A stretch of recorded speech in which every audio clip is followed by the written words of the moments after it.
ಕರೆಸಿ ಹಾಗೂ ಪತ್ರಿಕಾ ಮಾಧ್ಯಮದಲ್ಲಿ ವಂದಿಸಿ ಇವತ್ತಿನ ದಿವಸ ಈ ಹೋರಾಟವನ್ನು 10 ದಿನದ ಪರ್ಯಂತ ವೀಕ್ಷಣೆ ಮಾಡ್ಕೊಂಡು ಬಂದ್ವಿ. ಏನಾಗ್ಯದ ಅಂದ್ರೆ ಗಂಡ ಹೆಂಡತಿ ಜಗಳ ನಡು ಕೋಸ್ ಪಡುವಾದಂಗೆ ಪರಿಸ್ಥಿತಿ ನಮ್ದು ಆಗ್ಯದ. ಯಾಕಂದ್ರೆ ಸಾಕಷ್ಟು ಕಾರ್ಖಾನೆ ಮಾಲಕರು, ಮಂತ್ರಿಗಳಿರ್ಬೋದು, ಸಚಿವರು ಇರ್ಬೋದು, ಅದೇ ರೀತಿ ಶಾಸಕರು ಇರ್ಬೋದು, ಅದೇನು ಸುಳ್ಳಲ್ಲ. ಆದ್ರೆ ಕೆಲವೊಂದು ನಮ್ಮ JDS ವಿಶೇಷ ಹೇಳ್ಬೇಕಂದ್ರೆ ನಮ್ಮದು ರೈತರ ಪಾರ್ಟಿನೇ. ನಮ್ಮ ಪಾರ್ಟಿ ಒಳಗೆ ಒಬ್ಬ MLA ಅಂದೂ ಫ್ಯಾಕ್ಟ್ರಿ ಇಲ್ಲ. ಇದು ನಾವು ಎಲ್ಲರಿಗೆ ಹೇಳಬೇಕಾದಂಥ ವಿಷಯ. ಅದಕ್ಕೆ ಆ ಫ್ಯಾಕ್ಟ್ರಿ ಬಗ್ಗೆ, ಮಾಲಕತ್ವದ ಬಗ್ಗೆ ನಾವು ಮಾತಾಡೋಕೆ ಹೋಗಂಗಿಲ್ಲ. ಯಾಕಂದ್ರೆ ನಮ್ಮ ತೊಗರಿ ಬೆಳೆ ಇರಲಾರ್ದ ಬೆಂಬಲ ಬೆಲೆಯನ್ನು ಘೋಷಣೆ ಮಾಡುತ್ತೆ ಸರ್ಕಾರ. 7,000 ರೂಪಾಯಿ. ಅದ್ರಾಗ ರಾಜ್ಯ ಸರ್ಕಾರ ಎಷ್ಟು ಕೊಡಬೇಕು, ಕೇಂದ್ರ ಸರ್ಕಾರ ಕೊಡಬೇಕು ಅನ್ನೋಂಥ ಒಂದು ಇದ್ರ ಮ್ಯಾಗ ಇವತ್ತು ನಾವು ಕೇಳ್ತಾ ಇರೋದು 3,500. ಹೌದಾ? ಫ್ಯಾಕ್ಟ್ರಿಯವರು 3,200 ಕೊಡೋಕೇನೋ ಒಪ್ಕೊಂಡಿರೋದು ನಮ್ಮ ಸತೀಶ್ ಪಾಟೀಲ್ ಹೇಳಿದ್ರು.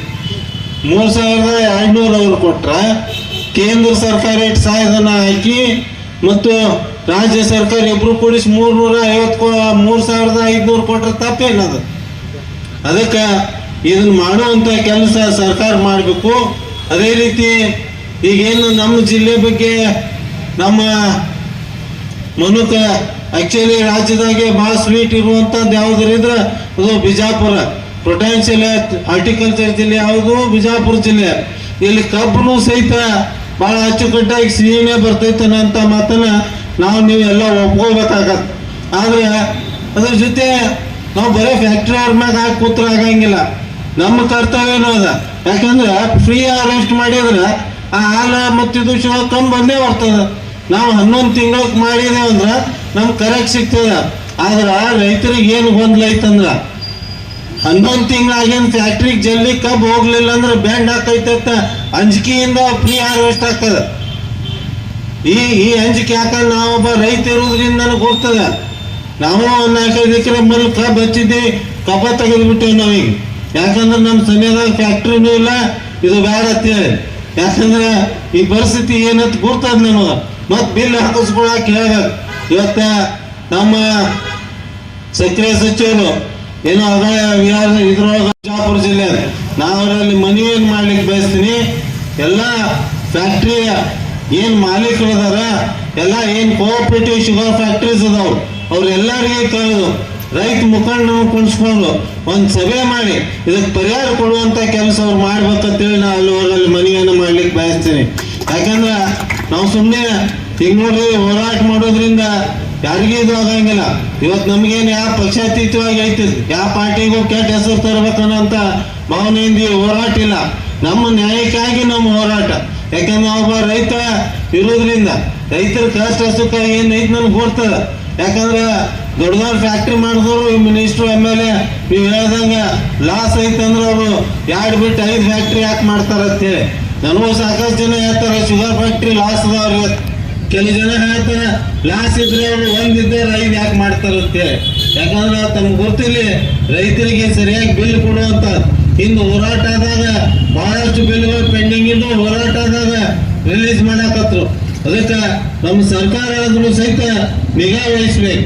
ಮುಂದಿನ ದಿನಮಾನದಾಗ ನಮಗೆ ಒಂದು ಒಳ್ಳೆಯ ಫ್ಯಾಕ್ಟ್ರಿ ಬೇಕು. ನಮ್ಮ ಪರವಾಗಿರುವಂಥ ಫ್ಯಾಕ್ಟ್ರಿಯನ್ನ ಕೋಆಪರೇಟಿವ್ ಫ್ಯಾಕ್ಟ್ರಿಗಳು ಅಸ್ತಿತ್ವಕ್ಕೆ ಬರಬೇಕು. ನಾವೆಲ್ಲ ರೈತರ ಸದಸ್ಯತ್ವ ತಗೊಂಡು ನಾವು ರೈತರಿಗೆ ನಮ್ಮ ಫ್ಯಾಕ್ಟ್ರಿ ಮಾಡ್ಕೊಂಡಾಗ ಅದು ಏನು ಇದು ಡಿವಿಡೆಂಡ್ಸ್ ಐತ ರೈತರಿಗೆ ಮುಟ್ಟುವಂಥದ್ದು ಆಗ್ಬೇಕು ಫ್ಯಾಕ್ಟ್ರಿ ಲಾಭ. ಅವಾಗ ಮಾತ್ರ ಇದು ಸಕ್ಸಸ್ ಆಗ್ಲಿಕ್ಕೆ ಸಾಧ್ಯ. ಅದಕ್ಕೆ ಅದು ಈಗೇನು ಪರಿಸ್ಥಿತಿ ಅದ, ಈಗೇನು ಸರ್ಕಾರ ಒಂದು ಚಿಂತನೆ ಮಾಡಾಕತ್ತದ, ಆ ಚಿಂತನೆಯೊಳಗ ನಾಳೆ ನಡೆಯುವಂಥ ಅಧಿವೇಶನದಾಗ ನಾನು ಖಂಡಿತವಾಗಿ ನಮ್ಮ JDS ಎಲ್ಲ ಶಾಸಕರು ಒಳಗೊಂಡು ನಮ್ಮ ಶಾಸಕಾಂಗ ಪಕ್ಷದ ನಾಯಕರಾದ ಸುರೇಶ್ ಬಾಬು ಅವರು ಸೇರಿ ನಾವು ಮನವಿಯನ್ನು ಮಾಡೋ ಮುಖಾಂತರ ಆ ಪ್ರಶ್ನೆಯನ್ನು ನಾವು ಸದನಕ್ಕೆ ತರುವಂಥ ಕೆಲಸ ಮಾಡಿ ಆ ಸದನದಾಗ ನಾವು ಅವಕಾಶಗಳನ್ನು ತಗೊಂಡು ರೈತರ ಪರವಾಗಿ. ಯಾಕಂದ್ರೆ ಬಿಜಾಪುರ ಜಿಲ್ಲೆಗೆ ಅನ್ಯಾಯ ಯಾಕೈತಂದ್ರೆ ಇದು ನಮಗೆಲ್ಲರಿಗೆ ಅನ್ಯಾಯ ಆದ. ಯಾಕಂದ್ರೆ ನಮ್ದು ಇಲ್ಲಿ ಪೊಟೆನ್ಷಿಯಲ್ ಜಿಲ್ಲಾ ಐತಿ. ನಾವು ಬೆಳೆದ ಕೊಡ್ರ ಇವ ಮಹಾರಾಷ್ಟ್ರನೇ 100 ಟನ್ ಬೆಳಿತಿರ್ಬೇಕು, ಇಲ್ಲ ನಾವು 50 ಟನ್ ಬೆಳಿಲಿ 20 ಬೆಳಿಲಿ ಆದ್ರೆ ನಮ್ಮ ಕ್ವಾಲಿಟಿ ಚಲೋ ಇರ್ತದೆ. ಯಾಕಂದ್ರೆ ಮತ್ತೆ ಈ ದ್ರಾಕ್ಷಿ ಬೆಳಿತೀವಲ್ಲ ನಾವೆಲ್ಲ, ನಮ್ದು 10 ಎಕರೆ ದ್ರಾಕ್ಷಿ ಅದ ಬೆಳಿತೀನಲ್ಲ, ಶುಗರ್ ಕ್ವಾಲಿಟಿ ನಮ್ಮ ಯಾವುದು ಬರಂಗಿಲ್ಲ. ಅದಕ್ಕೆ ಇಲ್ಲಿ ಕೆಂಪು ಮತ್ತು ಆ ಭೂಮಿ ಏನು ಬೇರೆ ಇಲ್ಲ, ಇದೇ ನೀರ ಇದೇ ಭೂಮಿ ಅದ. ಕಬ್ಬನ್ನು ಸಹಿತ ನಾವು ಕಟಾವು ಮಾಡುವಂತದ್ದು ವ್ಯವಸ್ಥೆ 11 ತಿಂಗಳಿಗೆ ಮಾಡ್ಬೇಕು. ನೀವು ಹೇಳ್ತಿರಲ್ಲ ಸತೀಶ್ ಪಾಟೀಲ್ರ ಏನ್ ಅಂಜಿಕೆ ಅಂದ್ರ 11 ತಿಂಗಳ ಕಟಾವ್ ಆಯ್ತು ಹೋಯ್ತು ಚಲೋ, ಅಲ್ಲಿ ಪಾಳೆ ಸಿಗ್ಲಿಲ್ಲ, ಆ ಗ್ಯಾಂಗ್ನವ್ರು ಕಟಾಕ್ ಬರ್ಲಿಲ್ಲ, 12 ತಿಂಗ್ ಗರಿ ಆಯ್ತು ಅಂದ್ರೆ ಮುಂದೆ ಫೇಲ್ ಹಾಕದ, ಬೆಂಡ್ ಹಾಕದ. ಸಾಕಷ್ಟು ರೈತರು ಹಿಂದೆ ಉರಿ ಹಚ್ಚದಂತ ಸಂಗತಿಗಳು ನಾವು ನೋಡಿ, ಮತ್ ರೈತರು ಕಷ್ಟನಾಗ ಬೆಳೆದಿರ್ತಾರ, ಮತ್ತ ಅವ್ರು ಅದಕ್ಕೆ ಅನ್ಸ್ತಾರ. ಇದು ನಮ್ಮ ಪರಿಸ್ಥಿತಿ ಅದ. ಅವ್ರ ಜೊತೆ ನಾವು ತಡ್ಕೊಳ್ಳುವಂತ ಶಕ್ತಿ ನಮ್ಗಿಲ್ಲ, ಇನ್ನಾನು ಇಲ್ಲ. ಯಾಕಂದ್ರೆ ರೈತರು ಕಷ್ಟ ಏನೈತು ಅನ್ನೋದು ನಮಗ್ ಬರ್ತದ. ಆ ರೀತಿ ಮಾತಾಡಕ್ ಎಲ್ಲರಿಗೂ ಬರ್ತದ, ಬಟ್ ನಿಭಾಯಿಸೋದು ಬಹಳ ಕಷ್ಟ. ಆ ನಿಟ್ಟಿನಾಗ ರೈತರಿಗೆ ನುಕ್ಸಾನ ಆಗ್ಲಾರ್ದ ಅವ್ ಫ್ಯಾಕ್ಟ್ರಿ ಅವ್ರು ಮೊದ್ಲು ನಮ್ಗೊಂದು ಬಾಂಡ್ ಮಾಡ್ಕೊಡ್ಬೇಕು. ಹಿಂಗ 11 ತಿಂಗಳು ಆಗೋಣ ನಿಮ್ ಕಟಾವ್ ಮಾಡ್ಕೊಂಡು ಹೋಯ್ತೀವಿ, ಅಕಸ್ಮಾತ್ ಒಯ್ಲಿಲ್ಲ ಅಂದ್ರೆ ಅದಕ್ಕೆ ಏನ್ ಖರ್ಚಕೈತಿ ಕೊಡ್ತೀವಿ ಅಂದ್ರೆ ಯಾರು ಪ್ರೀ ಮ್ಯಾಚರ್ ಕಟಿಂಗ್ ಮಾಡಂಗಿಲ್ಲ, ಯಾರು ನೋಡೋದಿಲ್ಲ.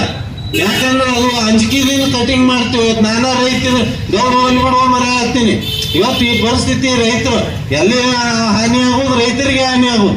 ಅಕಸ್ಮಾತ್ ಫ್ಯಾಕ್ಟ್ರಿ ಅವರು ಇಷ್ಟ 500 ಎಕರೆ ಕಬ್ಬ ನಾವು ತಗೋತೀವಿ ನಮ್ಗೆ ಶ್ಯೂರಿಟಿ ಕೊಟ್ಟು 11 ತಿಂಗಳು ಕಟಾವ್ ಮಾಡಿ ಹೋಯ್ತೇವಂದ್ರೆ ನೀವು ಆರಾಮ್ ಇರ್ತೀರಿ ಮನ್ಯಾಗ. ಯಾಕಂದ್ರೆ ನಾ ಸತ್ತನೇ ಮಾತಾಡ್ತೀನಿ. ಅದಕ್ಕೆ ನಮ್ಮ ಜಿಲ್ಲೆಯವರೇ ಸಚಿವರು ಇರೋದ್ರಿಂದ ನಾ ಯಾರಿಗೆ ಆರೋಪ ಮಾಡಕ್ ಹೋಗೋದಿಲ್ಲ. ನಮಗ್ ಪರಿಹಾರ ಬೇಕು. ಎಲ್ಲಾ ಫ್ಯಾಕ್ಟ್ರಿ ಮಾಲಕರನ್ನ, ಕೋಆಪರೇಟಿವ್ ಫ್ಯಾಕ್ಟ್ರಿ ಅಧ್ಯಕ್ಷರನ್ನ ಕರೆಸಿ ಎಲ್ಲರನ್ನೂ ಕುಂಡ್ರಿಸಿ ರೈತ ಮುಖಂಡರನ್ನ ಕಾದು ಏನ್ ಈ ಪರಿಸ್ಥಿತಿ, ಏನ್ ಸಮಸ್ಯೆಗಳದಾವ ಸಮಾಲೋಚನೆ, ಪ್ರೀ ಮ್ಯಾಚರ್ ಕಟಿಂಗ್ ಎದಕ್ ಆಗ್ತೈತೆ ಅಂತ ಮನವರಿಕೆ ಮಾಡಿ ಒಂದೊಂದು ಫ್ಯಾಕ್ಟ್ರಿಗೆ ಒಂದೊಂದು ಬಾಂಡ್ ಮಾಡ್ಬೇಕು. ಈ 1000 ಎಕರೆ ಕಬ್ಬನ್ನು ನೀವು ಕಟಾವ್ ಮಾಡ್ಕೊಂಡು ತಗೋಬೇಕು. ಈ 11 ತಿಂಗಳಿಗೆ ಹೋಯ್ತು ಏನು ಗೊತ್ತಿಲ್ಲ, ಮ್ಯಾಚುರಿಟಿ ಇಷ್ಟು ದಿನಕ್ಕೆ ಬರ್ತದೆ. ಅವಾಗ ಅದನ್ನೇನು ನಾವು ನೋಡ್ತೀವಲ್ಲ, ಅದನ್ನ ನೋಡಿದಾಗ ನಮ್ದು ಪರ್ಸೆಂಟೇಜ್ ಇದ್ದೇ ಆಗ್ತದೆ. ಈ ರೀತಿ ಆದ್ರೆ ನಾವು ಪರಿಹಾರ ಕಂಡ್ಕೊಳಕ್ ಸಾಧ್ಯ. ಅದಕ್ಕೆ ನಾವು ರೈತರು ಯಾಕಂತ ಕೇಳ್ರಿ, ನಾವು ರೈತರಿಗೆ ತಪ್ಪನಂಗಿಲ್ಲ, ಒಕ್ಕಟ್ಟು ಪ್ರದರ್ಶಿಸಬೇಕು, ನಾವು ಯಾರು ಕಬ್ಬು ಕಳಿಸ್ಬಾರ್ದು ಅಂತ ಪರಿಸ್ಥಿತಿ ನಾವಿಲ್ಲ. ಯಾಕಂದ್ರೆ ನಾ ಹಳ್ಳಿಯಲ್ಲಿ ಇರ್ತೀನಿ, ದಿನ ಹಳ್ಳಿ ಜೀವನ ಮಾಡ್ತೀನಿ. ಒಂದು ಆಳುಗಳು ಪಗಾರ ಕೊಡೋದು ವಜ್ಜದ. ಇವತ್ತು 500 ರೂಪಾಯಿ ಅದಾವ ಹೆಣ್ಣ. ಇವತ್ತ ಗಂಡನ ಪಗಾರ ಅಷ್ಟದ, ಕೆಲಸ ಮಾಡೋರಿಲ್ಲ, ಹಿಂಗಾಗಿ ತೊಂದರೆ ಐತಿ. ಈಗ ಅದಕ್ಕೆ ಸಾಕಷ್ಟು ಮೊದ್ಲೇ ಒಂದಿಲ್ಲ ಒಂದು ನುಕ್ಸಾನ ಅನುಭವಿಸ್ತಿರ್ತೀವಿ. ನಾವು ಅಟ್ ಗಟ್ಟಿಗೆ ನಿಂತು ನುಕ್ಸಾನ ಆಗ್ಲಿ ಅನ್ನೋಂತ ಶಕ್ತಿನ ದೇವ್ರು ನಮಗೆ ಕೊಟ್ಟಿಲ್ಲ.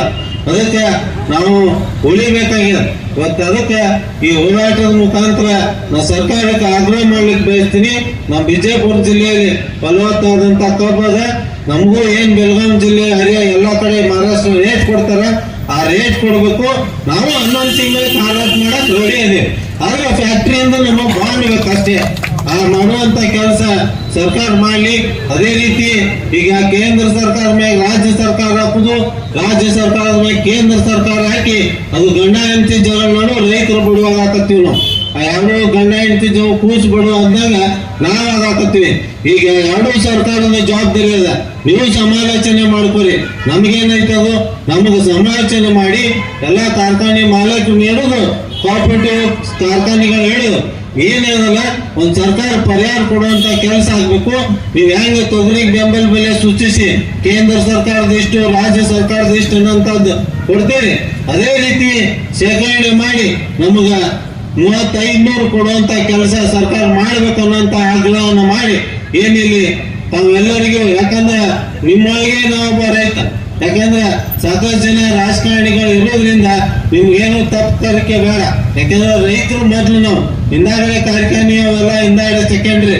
ಅದಕ್ಕೆ ನಾವೆಲ್ಲರೂ ಕೂಡ್ಕೊಂಡು ಬಹಳ ಅರ್ಥಪೂರ್ಣವಾದಂತ ಹೋರಾಟ. ಯಾಕಂದ್ರೆ ಹೋರಾಟದಿಂದ ಕಿಚ್ಚ ಅವ್ರು ಹಚ್ಚಾರ ಅಂಜೋದು ನಾವೇನ್ ಕಮ್ಮಿ ವಿಜಯಪುರ ಜಿಲ್ಲಾದ. ಆದ್ರೆ ನೀವೆಲ್ಲರೂ ಗಟ್ಟಿಯಾಗಿ ನಿಂದಿರ್ಬೇಕು. ಬಟ್ ಇವತ್ತ ಮೊದ್ಲಿನಿಂದ ಬರಗಾಲ ಜಿಲ್ಲಾ ನಮ್ ಬರಗಾಲ ತುತ್ತಾಕೋತ್ ರೈತರು ನಾವು ಕಷ್ಟನೇ ಅನುಭವಿಸ್ಕೊತ ಬಂದೀವಿ.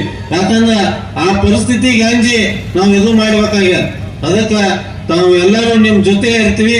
ನಾಳೆ ಸದನದಾಗ ನಿಮ್ ಪರವಾಗಿ ಇದನ್ನೆಲ್ಲ ಮನವರಿಕೆ ಮಾಡಿಕೊಡುವಂತ ಕೆಲಸ ಪ್ರಾಮಾಣಿಕವಾಗಿ ನಾವು ಮಾಡ್ತೀವಿ ಅನ್ನೋಂತ ಮಾತನ್ನ ಹೇಳಿ ನಮ್ಮ ಮುಖಾಂತರ ಈ ರಾಜ್ಯ ಸರ್ಕಾರಕ್ಕೆ ಹಾಗೂ ಎಲ್ಲ ಕಾರ್ಖಾನೆ ಮಾಲಕರಿಗೆ 3500 ಕೊಡುವಂತ ಕೆಲಸ ಮಾಡ್ರಿ ಅನ್ನುವಂತ ಮಾತನ್ನ ಹೇಳಿ ಮತ್ತೊಮ್ಮೆ ತಮ್ಮೆಲ್ಲರಿಗೆ ಒಂದಿವ್ಸ ನಾನು 2 ಮಾತು ಮುಗಿಸ್ತೀನಿ.